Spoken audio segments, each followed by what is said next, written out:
ಡಾಕ್ಟ್ರೇ, ಹೇಳಿ. Parkinson disease ಬಗ್ಗೆ ಸ್ವಲ್ಪ ಮಾಹಿತಿ ಕೊಡ್ತೀರಾ?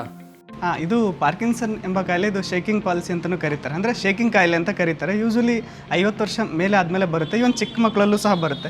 ಇದನ್ನು ಯಂಗ್ ಆನ್ಸೆಟ್ ಪಾರ್ಕಿನ್ಸನ್ ಕಾಯಿಲೆ ಅಂತ ಕರೀತಾರೆ. ಇದರಲ್ಲಿ ಸಿಮ್ಟಮ್ಸ್ಗಳು ಏನಿರುತ್ತೆ ಅಂದರೆ ಕೈ ನಡುಕ ಇರೋ ಚಾನ್ಸಸ್ ಇರುತ್ತೆ, ನಡೆದಾಡುವಾಗ ಬ್ಯಾಲೆನ್ಸ್ ಪ್ರಾಬ್ಲಮ್ ಆಗೋ ಚಾನ್ಸಸ್ ಇರುತ್ತೆ, ಕೂತಿದ್ದಾಗ ಹಿಂದ್ಗಡೆ ಜೋಲಿ ಹೋಗಿ ಬೀಳೋ ಚಾನ್ಸಸ್ ಇರುತ್ತೆ. ಆಮೇಲೆ ಮನುಷ್ಯ ಕ್ರಮೇಣವಾಗಿ ನಿಧಾನ ಹಾಕ್ಕೊತ ಹೋಗ್ತಾನೆ. ಆಮೇಲೆ ಪದೇ ಪದೇ ಬೀಳೋ ಚಾನ್ಸಸ್ಸು ಇರುತ್ತೆ. ಹಾಗಾದರೆ ಈ ಕಾಯಿಲೆಗೆ ಕಾರಣಗಳೇನು ಅಂದರೆ, ನಮ್ಮ ಬ್ರೈನ್ ಒಳಗಡೆ ಡೊಪಮಿನ್ ಎಂಬ ಕೆಮಿಕಲ್ ಇರುತ್ತೆ. ಆ ಕೆಮಿಕಲ್ ಬ್ರೈನಿಂದ ಸಿಂಥಸಿಸ್ ಆಗ್ತಿರುತ್ತೆ. ವಯಸ್ಸಾದಮೇಲೆ ಆ ಕೆಮಿಕಲನ್ನು ಉತ್ಪತ್ತಿ ಮಾಡೋ ಮೆದುಳಿನ ನರಗಳು ಡ್ಯಾಮೇಜ್ ಆಗಿರುತ್ತೆ.